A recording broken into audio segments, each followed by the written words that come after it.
Welcome to USA Global TV and Radio, where our mission is to provide education, entertainment, hope, and inspiration.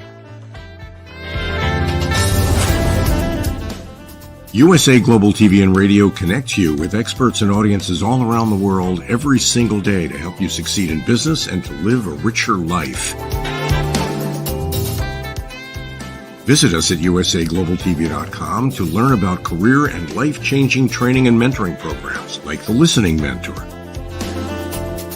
Subscribe to our newsletter to stay informed about our special programs and offers.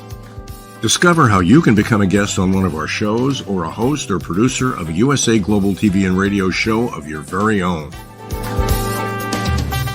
That's USA Global TV and Radio, where the doctor is always in.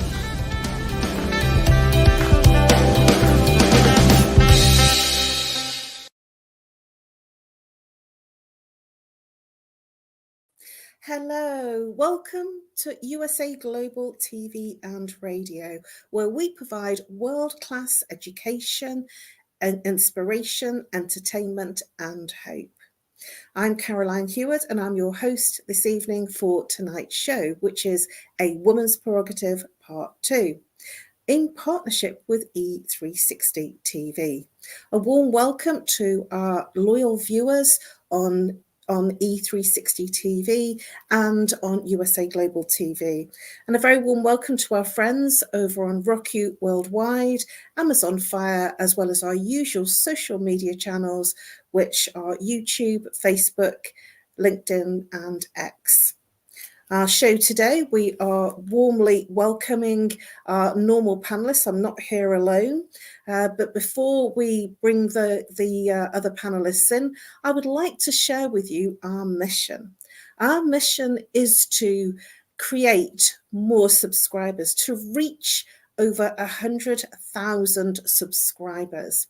And today we are at 39,352.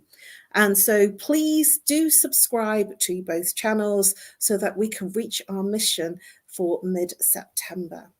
Also, we have a VIP community. Please sign up for our VIP community, which has exclusive first access to our newest videos and photographs and insights on the British royal family, which is live streamed on USA Global TV and Radio and YouTube.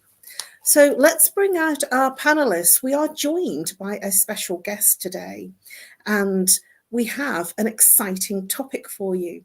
Our topic today is Global Perspectives, Effective Communication Between Men and Women in Project Management.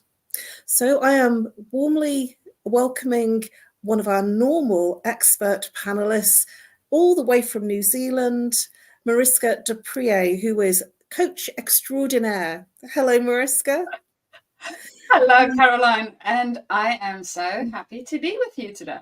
Wonderful. And we also have a very special guest that's joining us for the first time on USA Global TV and Radio. And her name is Karen Aitken, and she is the owner of a law firm in Texas. Please bring out Karen Aitken. Hello. Hello. A very warm welcome to you, Karen. Thank you. So I'm looking forward to it. Well, it's going to be interesting and it's going to be exciting because managing a law firm, it has all sorts of implications in terms of project management. So this will be very interesting to hear the perspective from where you work. So please, Mariska, before we continue, please share with our viewers, our loyal viewers, as well as the new people that are here for the first time, a little bit about what you do and also a little bit of how they can contact you. So what I do is I work with leaders that want to bring a little bit more humanness into their space. Now, whether you are a specialist moving into leadership or a leader already in the space and moving up within your journey, we always have the opportunity to bring a little bit more of, well, ourselves and also our team's humanness into our space. So that's who I work with, and you can contact me via my email, which is mariska@journey2discover.com, or alternatively, link up via LinkedIn. And that, Caroline, is short and sweet and all about me. And over back to you.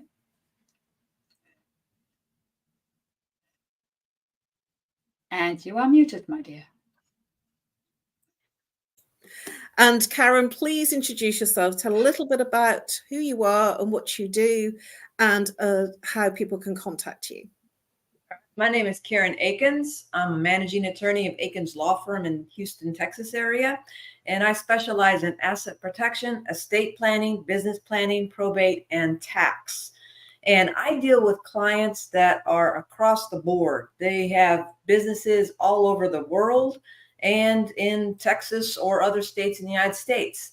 And so I help them with their asset protection and their estate planning to reduce their taxes and protect their assets in their estate.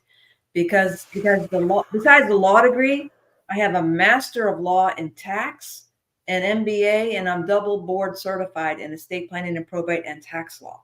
And you may contact me via my office phone, 281-962-5051.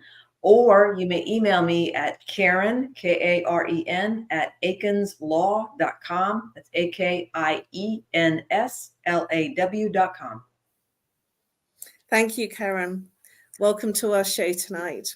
And for me, I'm known as the Harley Street Stress Expert, and I help you bust your stress. So whether it's physical, whether it's emotional, whether it's behavioral. So if you're complaining about a relationship that you're in, or a family member or somebody at work, if it's physical, if you have a physical ache and pain, if you're feeling emotionally sadness, loneliness, heartache, or if you're feeling stressed, anxious, or depressed, these are normal experiences when we don't handle our feelings and emotions. And I help you break through the patterns that create your stress by using chakra psychology and root cause therapy. You can reach me on No More Stress at live.co.uk, or call me on +44 if you're international, 07523 if you're local, 120189. And I look forward to helping you bust your stress. So now let's get into the topic, which is very meaty and juicy. So just reminding our audience, global perspectives, effective communication between men and women in project management. Now, when I looked at this topic, which I didn't have until late this afternoon, I must admit, so Dr. Jacalyn, behind the scenes before our show started, actually shared that we don't know what the topic is generally until maybe a few hours before. And it reminded me about the fact that my background is marketing, and everything is a project, because no matter what kind of business that you're in, you're not just dealing with one person, you're dealing with many stakeholders in the project. I'd love it to just be that we just speak to one person, but we speak to the advertiser. And for a law firm particularly, you're speaking to many different stakeholders. The communication has to stretch from somebody in law to the nan and granddad, or the mum and pup, and also the children, as well as all the other legal eagles. So this is involving many different stakeholders, and the communication that's required by the different stakeholders that you are communicating with is different. How do we manage it? My background was marketing before I did stress management. And essentially, I was dealing with media. I was dealing with the agency photographer. I was working with the client and the agency in terms of all the different things that we were doing, because different people had responsibilities within the agencies. And so we're all in that game of managing our communication with different people. And so it's something that is common for all of us.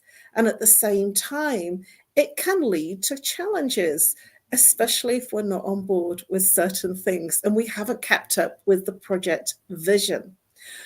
What are your thoughts, Mariska, in terms of your experience in communicating effectively with the people in projects that you've come across in your time? Caroline, I really appreciate the setup around everything as a project. Because yes, all the things that we do, we can break out into small little projects that we do.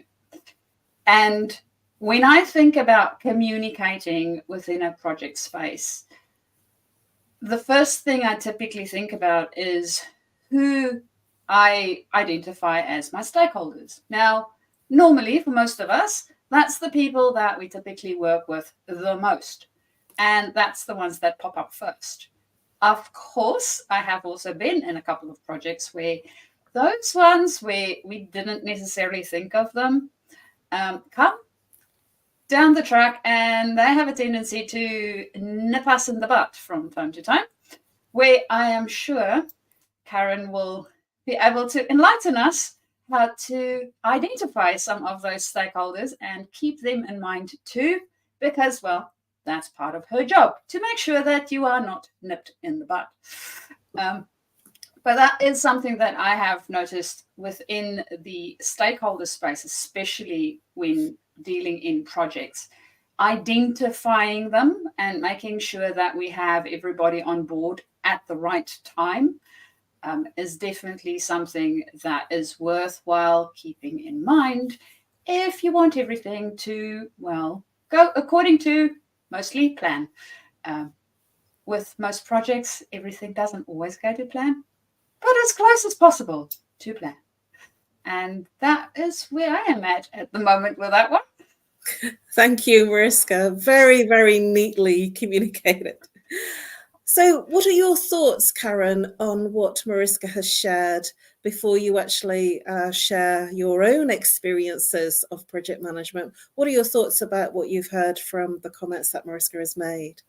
Mariska's correct. You need to do everything she stated, but I also say you need to look at who the client is. Who are you actually doing the work for? Who is going to be impacted by what you're doing?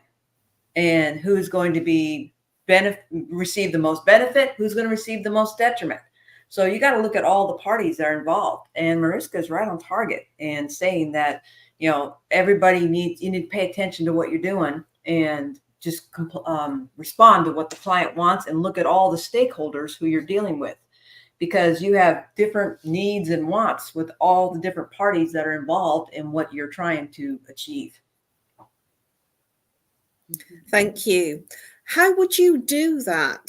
What's your process, Karen, in making sure that all the stakeholders are looked after? Because there are many different ways. And I'm very interested to hear about how a law firm would handle that, because you're handling very different types of people, and to make everybody happy. You're smiling because you know exactly what I'm talking about. You're handling the legals, you know, and the ones that need everything in writing and all the boxes ticking. And you're also handling people that have no understanding, especially when it comes to tax. I know what I'm like when I come to my tax. I just put it all over to my accountant, and then he asked me to go through everything. And then I'm getting very stressed because it's written in speak that I don't really understand. And I certainly had that experience when I was buying my new home very recently. And that was really challenging because I didn't understand half the stuff I needed. I needed somebody to unpick it and give it to me in layman's terms. So how would you handle making sure that everybody is happy and everybody is on board to the overall vision, Karen? Well, you got to look at where I started. You said you started in marketing before you got into what you were doing. Well, I started in the U.S. Navy. I was a jet mechanic and an air crewman, and I learned attention to detail is the paramount. It's of paramount importance in everything you do. Because if you don't have the attention to detail to look at what needs to be done, then you're not going to achieve the goal for the client. And that's in all aspects of life. You got to pay attention to what you're doing. And then you look at who is the client? I mean, who are you actually doing the work for? And what are their goals? What do they want to achieve? And who do they want to benefit, or who do they want to cut out? And you got to make sure that you can comply with everything that the client wants. And then you look at who is actually the work being done for. I mean, is it being done for the client, or is the client doing it on behalf of somebody else? So if the client's doing it on behalf of somebody else, Who are you actually doing the work for? And what are the goals on the project? So I look at, when I'm talking to a client, I ask them, what is their asset situation? What is their goals in regards to the taxes? And what are their goals in regards to their beneficiaries of their estate? Who do they want to leave their estate to? Is there anybody they want to disinherit? And so once I get all the pieces of the puzzle, then I put the puzzle together, and that can be applied towards doing the work on a stakeholder project. You get all the pieces of what needs to be done. You put it all together where it fits nice and tight and smooth, and then you submit it to the client, and then the client is mostly happy with what you've submitted because you've complied with all their goals. You've reached every single milestone they have set, and they are extremely happy with what the plan you have set forward to achieve what they want to do. So in that regard, you need to listen. You basically listen to the client and find out what they want to do, what moving parts you have to work with, and then you present the ultimate project to them, the ultimate resolution of their issue. Behind the scenes, I'm nodding. I'm sure that Mariska is too. It's fascinating how different types of organizations, we've all got to do the same thing. Mm-hmm. And when I was hearing everything that you were saying, I was actively, I was like a nodding dog. And when I was in marketing, what you described in terms of listening and making sure that you've got all the points so that they are happy.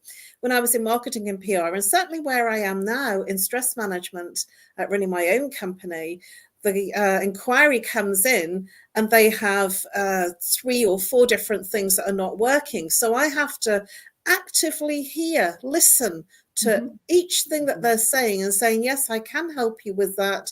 And this is how I can help you. And this is how long it will take. And so they need to feel that they're listened to. And the way that they are listened to is you clarifying and confirming, whether it's in writing or in the phone call, that I find that clarifying and confirming, it's for the client so that they know that you have heard what they're saying. Because it might be that you haven't understood what they've said, or they might mean something else. So it is then clarifying and confirming. It actually makes sure that you have heard what they mean and what they've been saying. And I tend to clarify and confirm quite regularly with people, especially if I wasn't sure what they meant, or I might actually say, could you explain what you mean by that? What are your thoughts to what Karen has shared, Mariska, and the sharing that I've just made in terms of the clarification and confirming and making sure that you understand what they are asking for?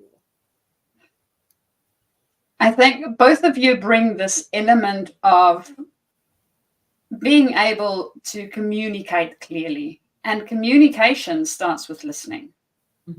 Because if we don't hear what the person say and listen and try to understand, so to your point, Caroline, the clarifying, we will go off in the wrong direction, which means, well, the project might not go according to plan because the plan isn't the right one to start off with.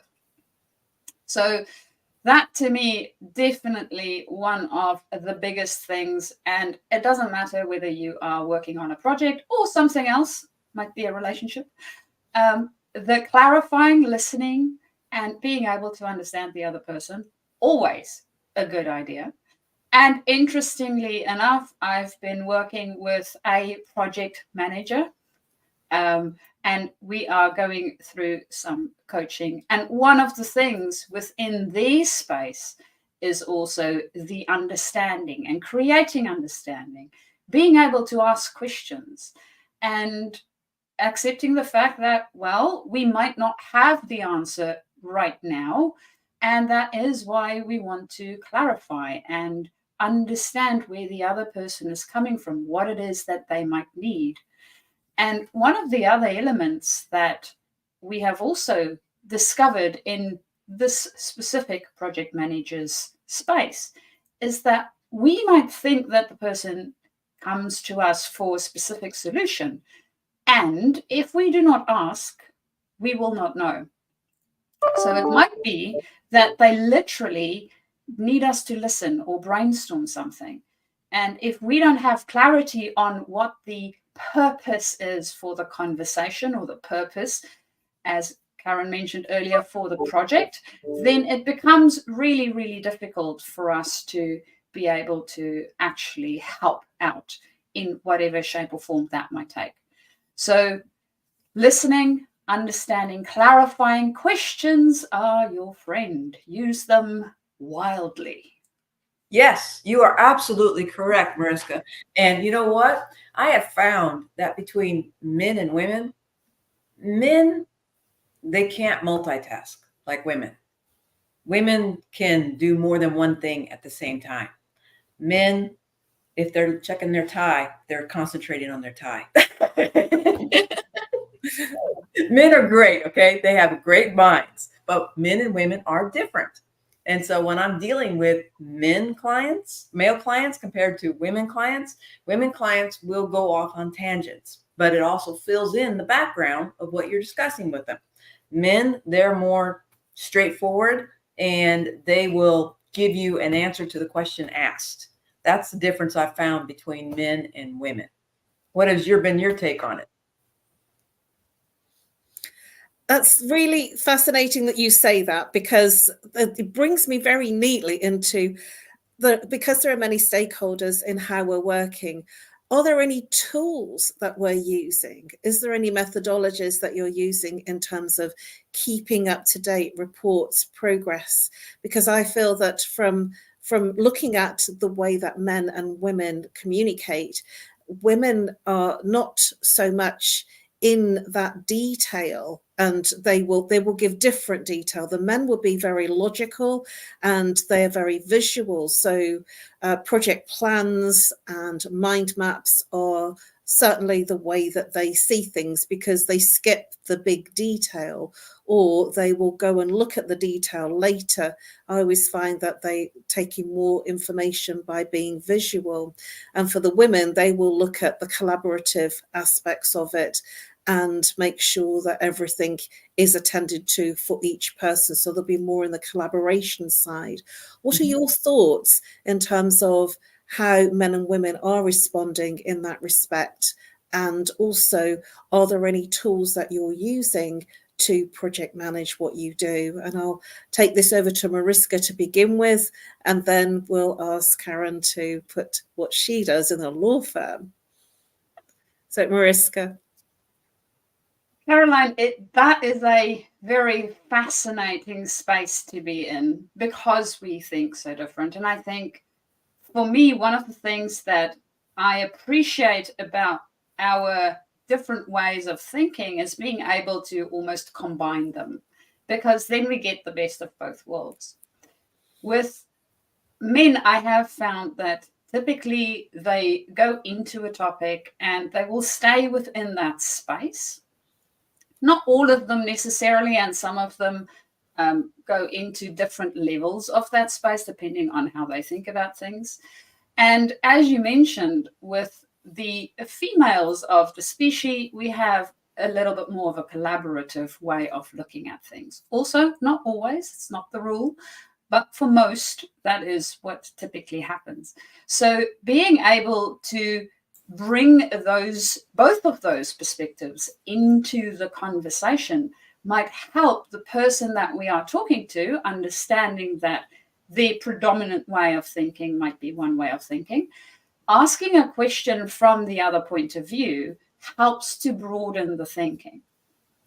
So I have found that mixing it up a little bit for the person that I'm talking to might help them to also appreciate some of the other points of view that they have not considered within their project.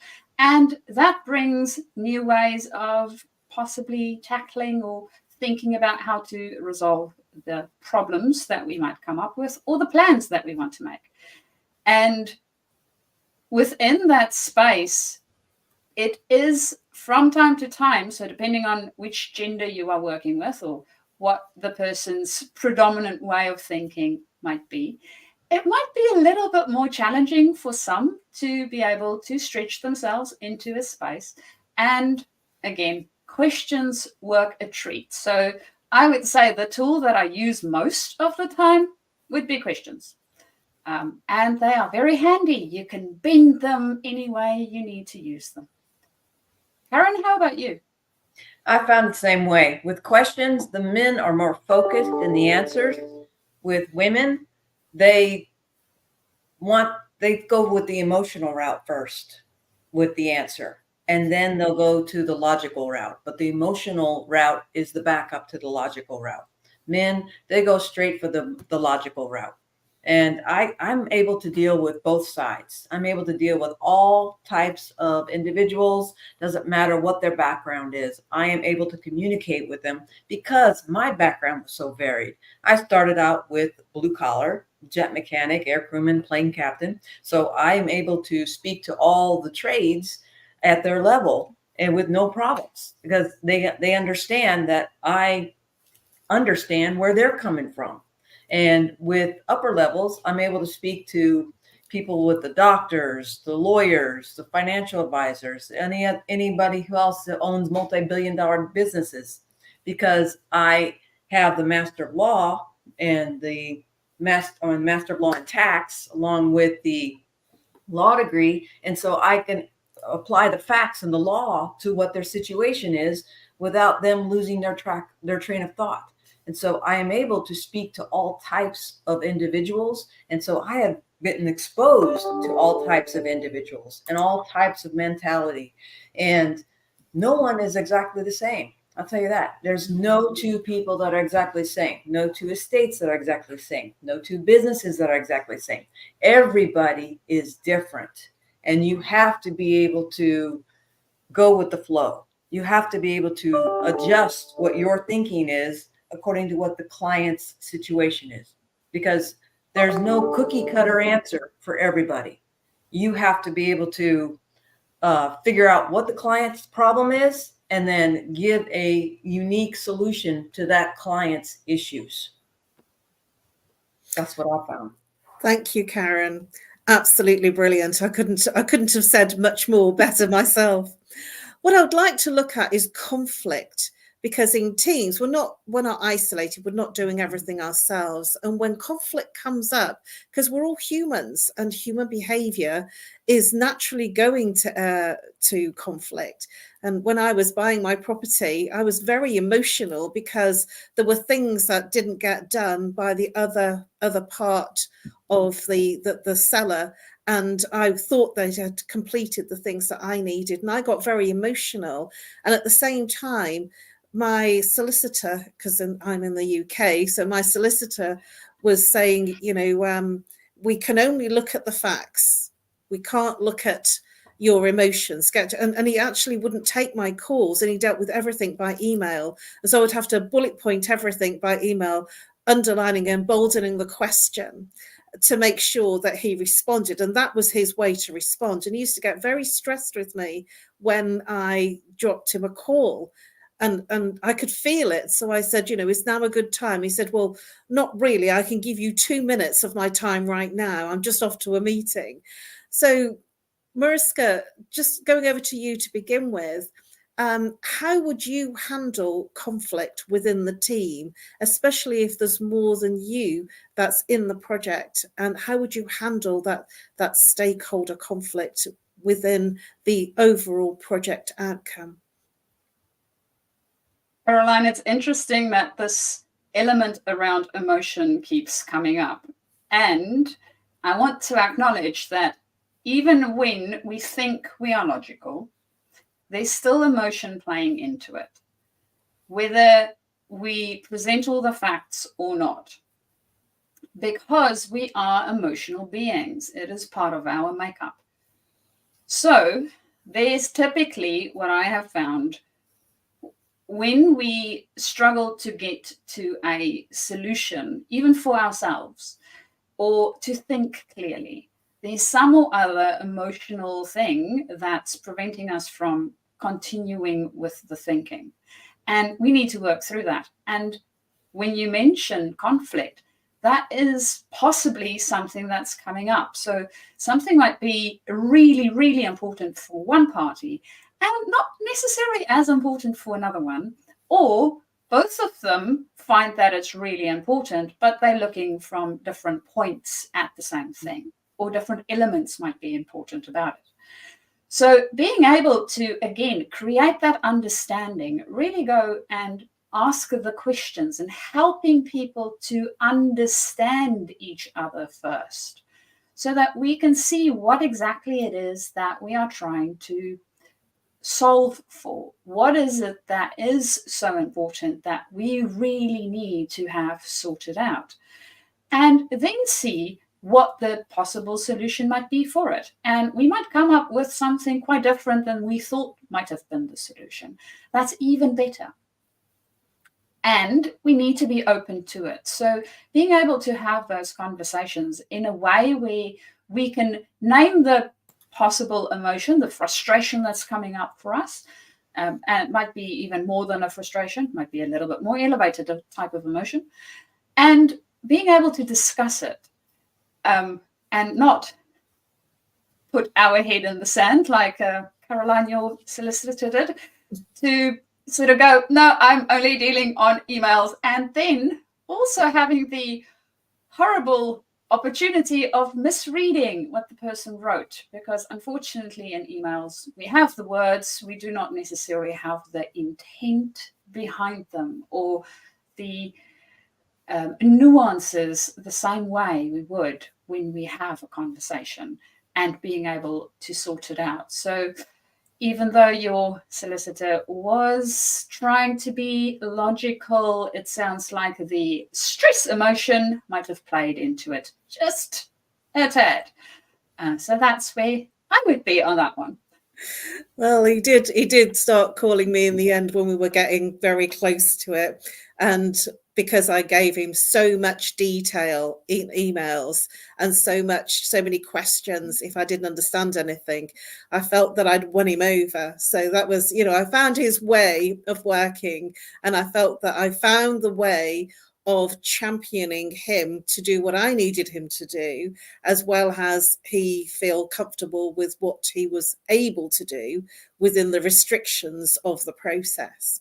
What are your thoughts about what Mariska and I have shared in terms of how we overcome conflict within the situation of getting an end result? Karen? Well, I have clients that they want a certain result to occur. And if I can make the result occur, I do it. If I can't, I'll just tell them, I says, I can't do that. The law won't let you do this. And so it's not possible. And so they're not happy to hear that, but I explain to them that I can't do it. You have to find another attorney if you want to try a way around, because there's no way around legally what you want to do. So, I mean, I'm not happy when I have to tell a client that, but the way I word it is I look at a client's assets and I tell the client, if I had these assets, this is the route I would take if I were you. And that's the recommendations I give them, and I tell them why. And most of the time they take my recommendations because they see the logic behind it. And they understand it's got the law behind that recommendation. I've seen conflicts occur too in all types of legal actions I've done. And it just depends on who's involved. If it's a husband and wife, the husband probably doesn't want to do what the wife wants to do, or vice versa. And then I tell them, well, you guys are going to have to come to an agreement because your state has to work together. Or if there's a probate and somebody's died and there's two people that are going to be appointed, then I tell them you have to agree on what you're going to do in this estate, because one can't go off on one tangent and the other one goes off on the other. You have to work together. And so if you have conflict between two parties in a problem, then you're going to have to back off if they cannot resolve that conflict between them, because you cannot represent one over the other if you have them both as your client. With a client that is giving you a conflict, the way I resolve it is just I give them the law. And I tell them, this is what the law allows. This is what you can do. What you want to do, you can't do. And so my clients realize that I tell them the truth. I mean, I just lay it on the line, and it's black and white. I mean, it's no ifs, ands, or buts. If there's a way around it, I'll let them know. But if there's not, I'm sorry. You just have to deal with what the law will allow you to do. That's basically what it comes down to. I am loving it, because that's exactly how my solicitor, that's how my accountant handles everything. This is it. It's black and white. It's beautiful. In marketing and PR and working in stress management, it's not so black and white. Well, we have literally run out of time. So very quickly, if we can go round in a very short 60-second, please, Mariska, tell people how they can reach you. And then we'll move over to Karen. So how can people contact you, Mariska? So you can contact me via email, is typically the easiest way to go. And my email is mariska@journey2discover.com. Or alternatively, you can also link up via LinkedIn and direct message me. I am on there at least once a day, so you should get something back within 24 hours space. And this is, of course, for any of you that are looking into stepping into leadership, if you're not in it already, or stepping up your leadership and bringing a little bit more humanness into your space. Thank you, Mariska. And Karen, how can people reach you? They can reach me via my law firm phone number, USA 281-962-5051, or email me at Karen, Karen, @AkinsLaw.com. That's AKIENSLAW.com. And you can get information on my firm's website. It's www.AkinsLaw.com. It's AKIENSLAW.com. Thank you. Thank you, Karen. And for me, you can reach me on nomorestress@live.co.uk, or call me if you're international +44. If you're local, 07523 120 189. We really have literally run out of time. A huge thank you for our special guest, Karen Aitken. She just came in, and what a delivery that you have made in terms of giving identification of how a law firm would approach project management. Beautiful. Thank you so much, Karen, for your contribution, and also Mariska. Thank you very much for our viewers listening in on the live and on the replay. And I look forward to seeing you the same time next week. We have 2 shows. Part 1 is at 7 p.m. British summertime, which is 2 p.m. Eastern time, and part 2, which is at 9 p.m. British summertime, which is 4 p.m. Eastern time. And now over to our sponsors. Thank you very much, and I look forward to seeing you next week. Bye-bye for now. USA Global TV and Radio proudly presents our partner and sponsor, Mr. Philip Sykes and the British School of Excellence. Building confidence, changing lives. And now, proudly presenting the Polished Professional. On a transformative journey with the British School of Excellence's comprehensive suite of masterclasses, crafted to elevate your professional and personal life. 8 outstanding modules will elevate you to the next level. Module 1, Exploring Life's Purpose, delves into the depths of self-discovery, guiding you to chart your unique path to fulfillment and success. Module 2, Mastering Professional Presence and Confidence. This masterclass is a deep dive into the art of self-assurance and commanding presence, which is essential for standing out in today's competitive landscape. Module 3, Learn the secrets of visual impact, how to curate a personal style that amplifies your professional brand. Module 4, Mastering Professional Etiquette and Communication Excellence, navigating the nuances of corporate interaction with grace and tact. Module 5, Elegance in Eloquence. We impart powerful techniques to captivate and persuade any audience with your oratory skills. Module 6, unlock the potential of your emotional intelligence, EQ, and harness the ability to connect, empathize, and lead with emotional savvy.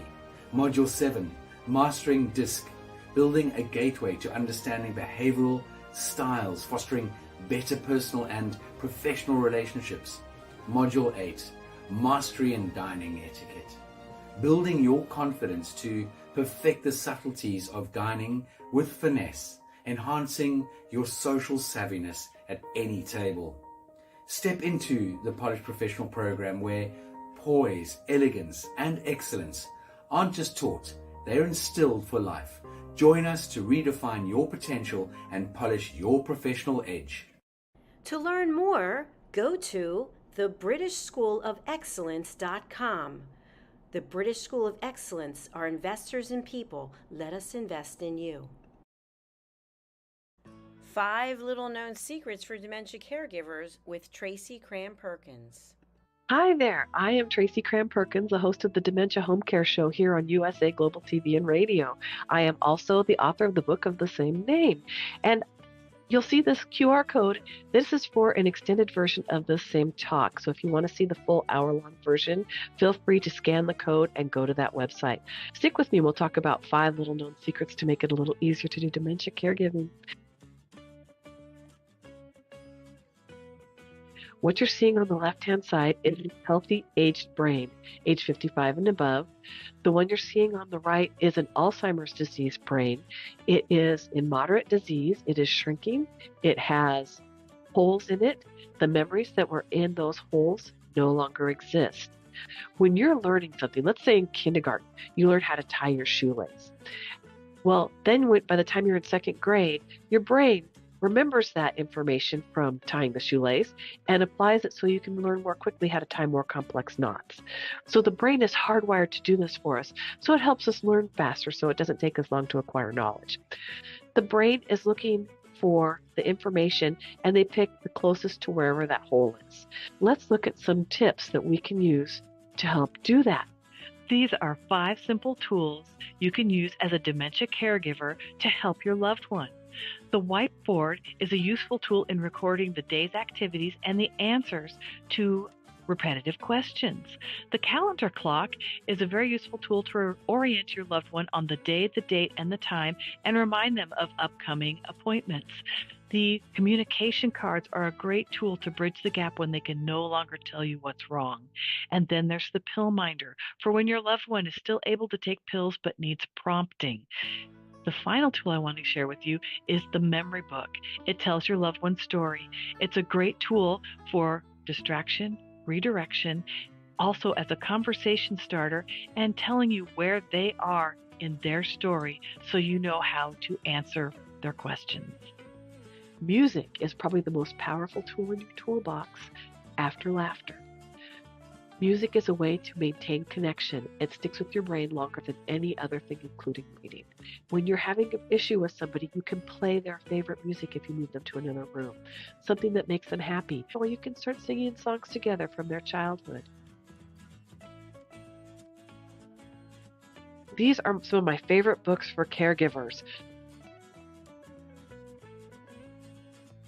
My show airs on the 3rd Tuesday of every month, and you can view past episodes on YouTube. Thank you, everyone. This program has been brought to you in part by Tracy Cram-Perkins. Connect with her and order her book at tracycramperkins.com. For more information about Alzheimer's disease, support resources, and how you can help, contact the Alzheimer's Association at 1-800-272-3900 or visit their website at www.alz.org. They offer 24/7 helpline support and a wealth of information to assist you and your loved ones. This program has been brought to you in part by Zane Carson Carruth, etiquette and protocol expert, international award-winning author, television show host, and philanthropist. Thank you to Zane, our official diamond sponsor for USA Global TV and Radio in partnership with E360 TV. Zane is the author of the world's first tooth fairy ever, as well as many other children's books. She's also the television host of Elegance, Polished Demeanor, and Posh Living, seen on USA Global TV and Radio.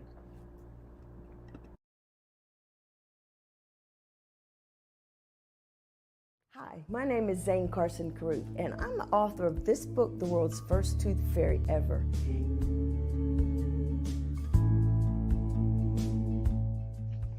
Reading is magic. Studies have shown that reading to your children lays the foundation for greater success in life. Reading helps develop language and vocabulary skills. It helps improve memory, and it encourages curiosity and inspires creativity. The benefits are immeasurable, and as a parent, you'll benefit too. In only 10 or 15 minutes a day, you'll be creating more memories and a bonding experience that will last for years to come. So take time to read to your children. Read them books about things that engage and interest them. Tales of fairies and magic fascinate children, and as everyone knows, the Tooth Fairy is at the top of the list. If your child loves magic, wands, adventure, and what child doesn't, you'll love reading them books from the trademarked series, The World's First Tooth Fairy Ever. Follow along as Abella, the world's first tooth fairy, accidentally starts the tooth fairy tradition. Learn the tricks of being a professional tooth fairy in the book, Abella Starts a Tooth Fairy School. Your child's imagination will soar as you read the adventures of Abella and her magic wand.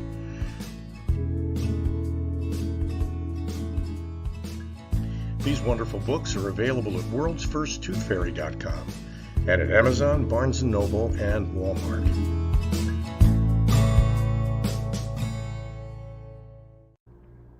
To learn more about Zane, contact her through her website, zanecaruth.com, ZANECARRUTH.com. Order Zane's books and merchandise. Contact her about being a keynote speaker at your next event.